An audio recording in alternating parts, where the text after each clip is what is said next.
Hello everyone, welcome to my YouTube channel prep with Pankaj. दोस्तों, यहाँ हम लोग वोकैब की सीरीज को कवर कर रहे थे और हम लोगों ने 374 वर्ड तक कवर कर लिया था और यहाँ 375 से कवर करेंगे। आई बिलीव दैट कि मैं आपके पूरे पार्ट्स जितने भी वोकैब के हैं मैं उसे कवर करा दूंगा। तबीयत डाउन होने की वजह से मैं कंटिन्यूअस नहीं आ पा रहा, उसके लिए सॉरी। और मैं आपको बता दूं कि इसका पीडीएफ आपको इस चैनल के नीचे टेलीग्राम लिंक मैंने प्रोवाइड कर दिया है, आप वहां जाके और इसका पीडीएफ प्राप्त कर सकते हैं। चलिए स्टार्ट करते हैं। देखिए, पहला वर्ड अपना है ड्रैग। तो ड्रैग का मतलब होता है घसीटना। सिनोनिम्स क्या हो जाएगा आपका? वर्डन हो जाएगा, बोर हो जाएगा। तो ड्रैग है ना, तो मतलब इसका ये हुआ कि अगर इसे आप वन वर्ड सब्स्टिट्यूशन में बोलेंगे तो आप ये बोलेंगे कि टू पुल समबडी या समथिंग, यानी किसी समबडी को या किसी समथिंग, किसी वस्तु को खींचना, पुल करना। एलोंग विथ डिफिकल्टी, है ना, मतलब बड़ी कठिनाई से उसे खींचना। तो मतलब कुल मिला के आप उसे घसीट रहे हो। या आप इसे ये बोलेंगे कि एक्चुअल में ये आर्मी वालों के लिए यूज किया जाता है ये वर्ड, कि the act of breathing in cigarette smoke. अच्छा, जैसे मान लीजिए कोई सिगरेट की कस लगाता है, तो the act of breathing in cigarette smoke, यानी कि स्मोकिंग टाइम पे अगर सिगरेट को कोई अंदर कर रहा है मतलब वो भी घसीट रहा है ना।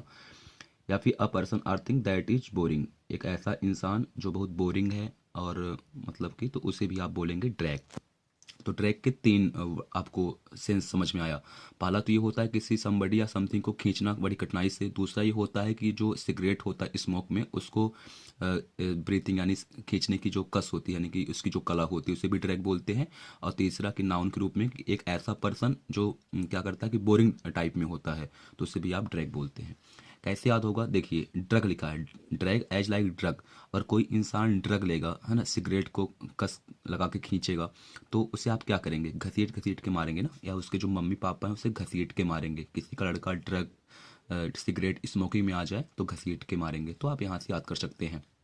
अब अगला वर्ड आपका है वेगरेंसी। तो वेगरेंसी का मतलब होता है आवारा गर्दी। सिनोनिम्स क्या हो जाएगा? होमलेसनेस हो जाएगा, इटिनरेंसी हो जाएगा। तो इसका वन वर्ड सब्स्टिट्यूशन में क्या होगा? मतलब ये होगा कि the state of living as a vagrant, यानी एक ऐसी अवस्था जिसमें कोई बंदा मनमौजी तरीकों से रह रहा है।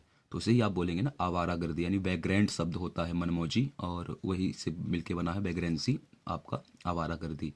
तो कैसे याद होगा? देखिए, यहाँ लिखा है बेगारा। अगर आप यहाँ से यहाँ अंडरलाइन जो की हुई है देखेंगे तो लिखा है बेगारा। तो बेगारा यानी कि जो बेगार है, यानी वो कैसा लड़का है? वो आवारा टाइप में है ना, उसको कुछ काम भी नहीं है, बेगारा टाइप में है। तो बेगारा एज लाइक आवारा, तो आप यहाँ से याद कर सकते हैं। आपका अगला वर्ड है बूटी। तो बूटी का मतलब होता है लूट या लूट का माल। सिनोनिम्स क्या हो जाएगा? गुड्स, यानी माल होता है, और प्लंडर। तो अ, बूटी को आप बोलेंगे कि things that are taken by thieves, यानी एक ऐसी वस्तु जिसको कोई चोर चुराता है, यानी चोर के द्वारा ली गई वस्तु, उसे ही आप बोलेंगे ना लूट का माल। या फिर आप ये बोलेंगे कि कैप्चर्ड बाई सोल्जर, यानी कि सैनिकों द्वारा कैप्चर्ड किया हुआ इन अवार, युद्ध के टाइम पे। तो बूटी का मतलब दो सेंस में होता है, लूट का माल जिसे चोर चुराते हैं, दूसरा सोल्जर जो किसी युद्ध में किसी भी चीज़ को कैप्चर कर लेते हैं।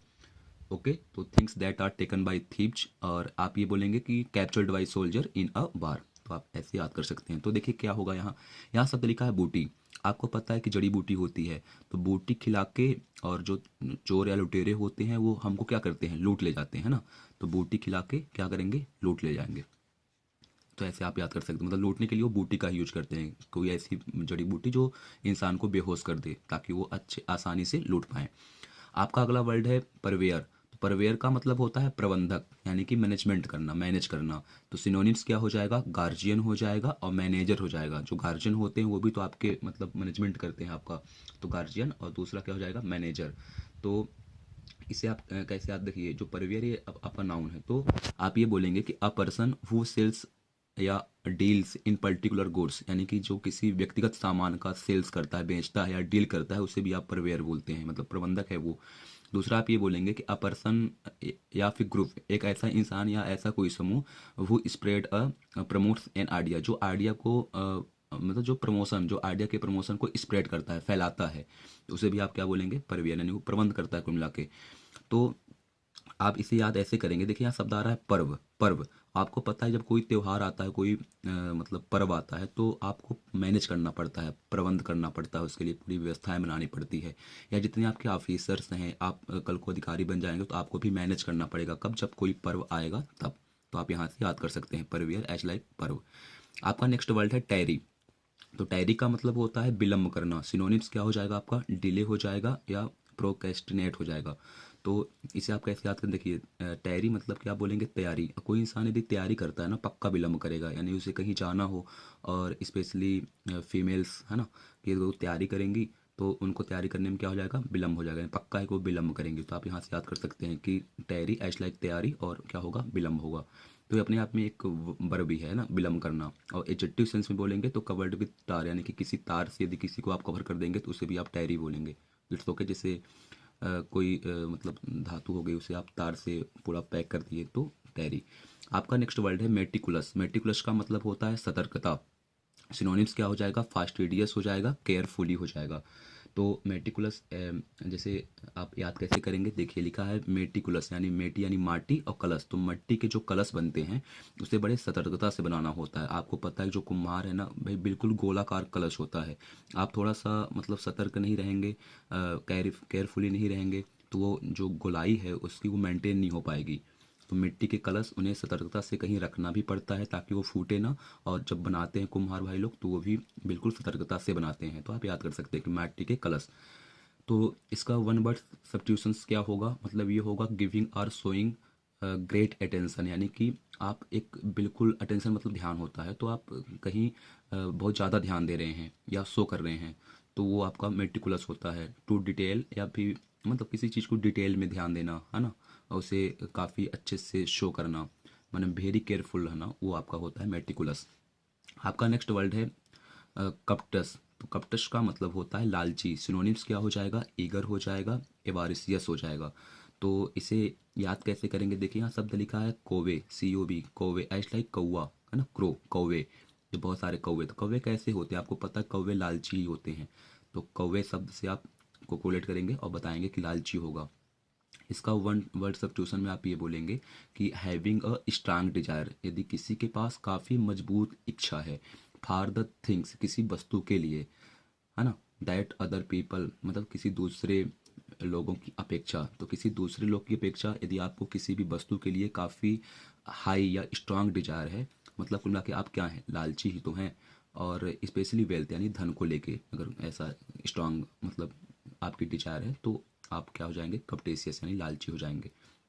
आपका नेक्स्ट वर्ड है इंटीमिडेट। तो इंटीमिडेट का मतलब होता है डराना या फिर धमकाना। सिनोनिम्स क्या हो जाएगा, थ्रेटन हो जाएगा या टेरोराइज हो जाएगा। तो टेरोराइज अपने आप में एक अच्छा वर्ड है, तो इसे आप थोड़ा सा ध्यान दीजिएगा।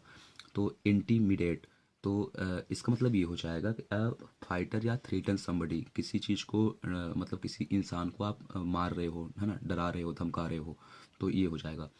कैसे याद होगा, देखिए जो एंटी आई लाइक आंटी, मी यानी मुझे, और डेट, तो जो आंटी है ना वो मुझे डेट करने के लिए क्या कर रही हैं, डरा रही हैं, धमका रही हैं। आपको पता है किसी इंसान, कोई लड़का है ना वो डेट करेगा तो टीनेज पे ही करेगा, और कोई आंटी उसे डेट के लिए मतलब बनी सी बात है ज़बरदस्ती करेंगी, है ना। तो आंटी मुझे डेट करने के लिए क्या कर रही हैं, डरा या धमका रही हैं। तो आप यहाँ से याद कर सकते हैं इंटीमीडिएट। आपका अगला वर्ड है इंटाइज। तो इंटाइज का मतलब होता है लुभाना या फिर आकर्षित करना। सिनोनिम्स क्या हो जाएगा, एल्ड्यूर हो जाएगा, परसुएट हो जाएगा। तो परसुएट अपने आप में काफ़ी बेहतरीन वर्ड है, और सीजल के हिसाब से आता भी वन वर्ड सब्स्टिट्यूशन में। परसुएट का मतलब होता है लुभाना या फिर आकर्षित करना। तो ये इसका क्या हो जाएगा, इसका ये हो जाएगा कि इंटाइज का मतलब कि टू परसुएड, यानी कि लुभाना समबडी, किसी इंसान को, to go somewhere by offering, मतलब किसी को ऑफर दे के लुभाना, वही आपका क्या होता है, आकर्षित करना, है ना। किसी को आप ऑफर करेंगे कि मैं तुम्हें ये करूँगा, ये चीज़ दूंगा, तो इंसान आपके तरफ क्या होगा, अट्रैक्ट होगा। तो देखिए इंटाइज, इंटाइज मतलब होता है इनकी टाई। इनकी टाई, जो कोई इंसान अगर बहुत अच्छा मस्त टाई हुई लगा के आया है तो आप उसकी तरफ आकर्षित होंगे ना। तो इन टाइज यानी इनकी टाइज देख के लोग क्या हो रहे हैं, आकर्षित हो रहे हैं। तो आप ऐसे याद कर सकते हैं। आपका अगला वर्ड है डिनाउंस। तो डिनाउंस का मतलब होता है निंदा करना, यानी कि टू से publicity that something is wrong, आप ऐसा बोल सकते हैं यानी कि किसी इंसान को आप पब्लिसिटी रूप में उसे रांग ठहरा रहे हैं, यानी उसका आप कहीं ना कहीं आप क्या कर रहे हैं, निंदा कर रहे हैं। सिनोनिम्स क्या हो जाएगा, कंडेमन हो जाएगा, कैस्टिगेट हो जाएगा। तो मैंने ये वर्ड पिछले भी बता चुका है, कंडेमन यानी कोई इंसान यदि कंडे वो करता है ना, तो आप उसकी क्या करते हैं, निंदा। कंडे में बता दूं कि इन रूरल उस पर कि जो ये गाय का गोबर वगैरह होता है ना, तो उससे ही कंडे बनाए जाते हैं। तो गोबर वाला कोई लड़का काम करेगा तो लोग उसकी निंदा करते हैं, पढ़ाई लिखाई नहीं करता है तो गोबर ही इसे करना पड़ेगा। तो कंडेमन, कोई कंडे मन से भी अगर वो कर रहा है तो लोग उसे क्या करेंगे, निंदा करेंगे। और डिनाउंस, तो आप यहाँ से भी याद कर सकते हैं कि डिनाउंस एक शब्द है, रिनाउन है ना, रिनाउंस। तो ये दोनों कोरिलेट हैं, बस स्पेलिंग का फ़र्क है। तो डिनाउंस मतलब क्या होता है, निंदा करना। किसी को आप मतलब कि डिनाउंस मतलब ये होता है, जैसे अलाउंस होता है और बार बार आप डिनाउन कर रहे हैं ना, या दे नाउन, दे नाउन, जैसे मतलब कोई आपके यहाँ नाउन आ रही है तो उसे आप बोल रहे हैं कि मतलब कि लोग अच्छे से उससे बात नहीं करते। नाउन आपको पता होगा कि शादी उदी में इसका यूज होता है ना, तो दे नाउन, नाउन को आप राउडली तरीके से बोल रहे हैं कि दे, तो दे नाउन मतलब उसकी आप कहीं ना कहीं क्या कर रहे हैं, निंदा कर रहे हैं। तो आप यहाँ से याद कर सकते हैं। आपका अगला वर्ड है रिनाउंस। दोनों सेम है, बस आप थोड़ा सा ध्यान दीजिएगा कि हाँ, डी है तो निंदा करना और आर है तो रिनाउंस का मतलब होता है त्याग देना, यानी एबंडन, अब बंधन छोड़ दो, त्याग दो, एप्टिकेट। तो इसका मतलब ये होगा रिनाउंस का कि to say formally that you no longer want to having something, यानी कि आप किसी को बड़े सावधानी तरीके से ये बोल दे रहे हैं कि तुम मेरे लिए उतना ज़रूरी नहीं हो, मतलब कि you no longer want to having something, मतलब हम तुम्हारे साथ काफ़ी लंबे टाइम तक रह नहीं सकते, यानी कि उसे आप क्या कर रहे हैं, त्याग दे रहे हैं। तो रिनाउंस, ओके, आप ऐसे याद कर सकते हैं। आपका नेक्स्ट वर्ड है हाँ, बिफ केट। तो बिफ केट यहाँ आर साइलेंट है, तो बिफ केट का मतलब होता है अलग करना, यानी सेपरेट करना। सिनोनिम्स क्या हो जाएगा, सेपरेट हो जाएगा, स्प्लिट हो जाएगा। स्प्लिट यानी सरकना होता है, तो कोई चीज़ यदि सरक भी गई तो क्या हो जाएगी, वो अलग ही तो हो रही है। तो बिफ केट, इसे आप ये बोलेंगे कि to divide into two separate part, किसी चीज़ को दो अलग अलग भागों में डिवाइड करना। स्पेशली जब आप रोड को डिवाइड करते हैं या फिर रिवर को डिवाइड करते हैं तो आपका बिफ केट कहलाता है। तो इसे आप याद कैसे करेंगे, देखिए आपको पता है कि बफर, बफर का मतलब होता है मक्खन, है ना। और केट, काट, बफर काट, तो यदि आप मक्खन को काट रहे हैं मतलब मक्खन को आप क्या कर रहे हैं, अलग अलग कर रहे हैं, ठीक है। तो बफर काट यानी मक्खन को काट काट के अलग कर रहे हैं ताकि दूसरा इंसान भी पा जाए। आपका नेक्स्ट वर्ड है क्रिप्टिक। क्रिप्टिक का मतलब होता है गुप्त, यानी आर्केन, इंजमेटिक या फिर माइस्टेरियस। ये अच्छा वर्ड है जिसका मतलब होता है रहस्यमयी, जो कहानियाँ होती हैं, माइस्टेरियस। तो क्रिप्टिक है, तो इसका मतलब ये हो जाएगा कि आप ये बोलेंगे कि हैविंग अ हिडन मीनिंग, कि किसी चीज़ की जो छिपी हुई मीनिंग होती है, that is not easy to understand, जिसे हम समझ नहीं पाते हैं। कोई ऐसी मीनिंग, छुपी हुई मीनिंग जिसे हम समझ ना पाएँ, उसे आप बोलेंगे क्रिप्टिक। तो याद कैसे होगा, देखिए यहाँ लिखा है कि क्रिप्टिक आप सुने होंगे कि बहुत कृपण व्यक्ति है, यानी कि मतलब कंजूस टाइप में, वो चीज़ों को अपना छुपा के रखता है, क्रिप्टिक है वो, ओके। तो आप यहाँ से याद कर सकते हैं। या क्रिप्टो करेंसी सुने होंगे, क्रिप्टो का मतलब ये होता है कि छिपा हुआ, है ना। क्रिप्टो करेंसी यानी ऐसी करेंसी जो गुप्त तरीके से रहती है, क्रिप्टो से क्रिप्टिक वर्ड आया, तो आप ऐसे याद कर सकते हैं। आपका लास्ट वर्ड है आउटसेट। आउटसेट का मतलब होता है शुरुआत करना। सिनोनिम्स क्या हो जाएगा, स्टार्ट या फिर बिगनिंग, टू स्टार्ट या बिगिनिंग ऑफ समथिंग, तो आप बोलेंगे आउटसेट। तो आप देखिए, सेट जहाँ मूवी वगैरह बनती है ना, पिक्चर शूट होती है, आउट यानी बाहर। तो आप किसी को सेट से बाहर कब करेंगे, बोलेंगे आउट सेट, यानी सेट से बाहर हो जाए, क्योंकि वहाँ पिक्चर क्या हो गई है, प्रारंभ हो गई है, ओके। तो आप यहाँ से याद कर सकते हैं। तो अगर ये ट्रिक आपको अच्छी लगे तो कृपया आप इसे लाइक करें और ज़्यादा से ज़्यादा शेयर करें, सपोर्ट करें। Thank you.